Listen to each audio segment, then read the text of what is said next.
For this lecture, I'm going to be covering the verb said. This is one of two verbs in Spanish that means to be in English.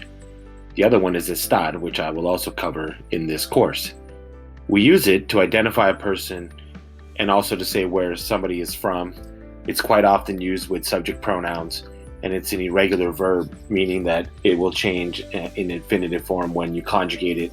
And it's used with permanent conditions, and I'll explain that a little later in this lecture. But again, this verb, you'll get very familiar with it. In fact, this is how you conjugate it. So it would be yo soy, which means I am. Tú eres, you are. Él, ella, usted es, he, she is, or you are. Nosotros somos, we are. Vosotros sois, you all are. And ellos, ellas, ustedes son, they are, or you all are if outside of Spain. So this is how you would conjugate the verb said. Now, one way to remember it is I'm going to give you this acronym DOCTOR. And each of these are reasons why we use the verb said. And the first is description. So anytime we describe somebody, we're going to use this verb. For our occupation, characteristics, time, you can also include the date, the day of the week, and so forth. Your origin, so where you're from, and any relationship, family, friendship, etc. So doctor, remember that. This is a way for you to remember when, because when you learn the verb estar, it's going to help you remember when to use estar or when to use the verb said. So here's an example of a description. Yo soy alto, I am tall.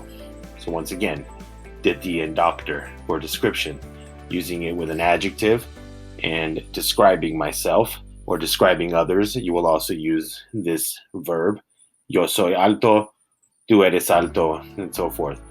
How to use it when talking about characteristics. Ella es simpática, she is nice. So once again, we are describing characteristics. Description kind of goes together. So we're describing how she is. She's nice in her the way she is as a person. So again, a lot of times we're describing the time and date. There's two ways of telling time in Spanish, and remember, is with son las tres, or it could be es la una. So in this case, it's 3 o'clock. So anytime you tell the date, the day of the week, es lunes, es martes, es miércoles, and so forth. So you're always going to use the verb said. Anytime you tell your occupation, even though your occupation may change, again, you're going to use the verb said. Tú eres maestro, you are a teacher. This is another way for us to describe who we are, but it's a permanent condition. Again, even though my occupation may change, it's still who I am, part of my identity, part of identifying who I am, identifying others. Where I'm from, again, is a permanent condition. So, ¿de dónde eres? Yo soy, or in this case, nosotros somos de México. We are from Mexico. Again, describing where you're from, identifying your place of origin. And this is the other O in doctor. So you're always going to use that. And then the R in doctor for the relationship. Ellos son hermanos. They are brothers. Again, you're going to use it a lot when you learn the family.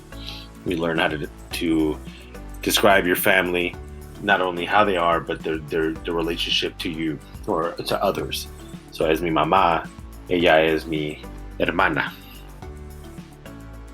Now it's your turn to practice. In the following slides, you will see examples of usage of the verb said. Fill in the blank with the correct form of the verb said.